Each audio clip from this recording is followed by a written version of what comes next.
Following pressure from President Trump, China has freed Christian pastor Ezra Jin, the founder of the underground Zion Church, was arrested in October during a sweeping crackdown on religious activity.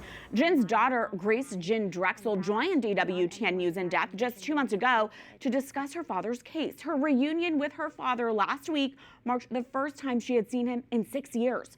His release comes 2 months after Trump asked Chinese President Xi Jinping to consider his release during a state visit to Beijing. The Chinese Communist Party arrested Jin and nearly 30 other members of Zion Church, 8 of whom are still detained. It is estimated that tens of millions of Chinese Christians worship in underground churches. Jin's Zion Church is among the largest of those communities. Joining us now to discuss the release of Pastor Jin and the reality facing those who remain unjustly imprisoned in China is Sam Brownback, the former U.S. ambassador at large for international religious freedom during President Trump's first administration. He's also the former governor of Kansas and the author of the new book, China's War on Faith. Ambassador, welcome back to the program. Thank you for being with us. First, I do want to ask, what was your reaction to hearing that Pastor Ezra Jin was released from China? Did you expect this news? No, I didn't really at that time. I was ecstatic. I heard it from Grace Jin herself. She texted me and just was ecstatic this was taking place, and very, very heartened. I am very heartened by it. And so I really want to thank President Trump. This is President Trump getting in there, taking this topic on, addressing it directly with Xi Jinping, and getting his release. So really, the credit, praise be to God, but also President Trump. And give us some more context. Why would China have wanted this Christian pastor to be imprisoned in the first place? What did they fear exactly? I'm not sure they feared anything. I think what they were going after is some trading material, honestly. I think he was a hostage taken for the negotiation. The Chinese used to do this a lot when we had the annual most favored nation debate and vote in the U.S. Congress.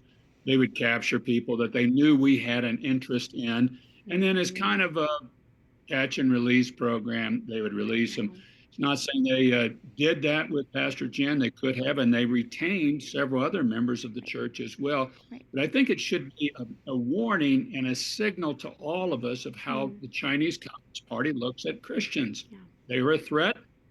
They capture them, they treat them as chattel, and this is completely wrong. It's evil. The latest information we have is that there are still several members of Zion Church who remain in detention. What are your hopes for their release, and what needs to happen, in your opinion, for them to be freed? I think there's a reasonable prospect for them to be freed in the ongoing negotiations. It may be the sort of thing that the Chinese are holding over us leading up to the September meeting, saying, you guys better be good or we won't release these guys. I mean, it may be this sort of a threat that they're using. They use this against Cardinal Zen in Hong Kong. He was an outspoken cardinal for a long period of time.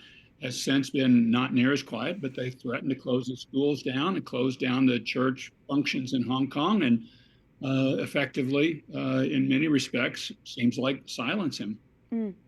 Another high-profile case that we've been following closely here at EWTN News, of course, is the case of Jimmy Lai, the Catholic human rights and pro-democracy advocate. The 78-year-old is currently serving out a 20-year sentence over China's claims of national security violations. Ambassador, does Pastor Ezra Jin's release give you hope for the release of Jimmy Lai now as well? We know that President Trump addressed both cases with President Xi personally during his May summit in China. It does give me hope, but she told Trump at the time that's a tougher case.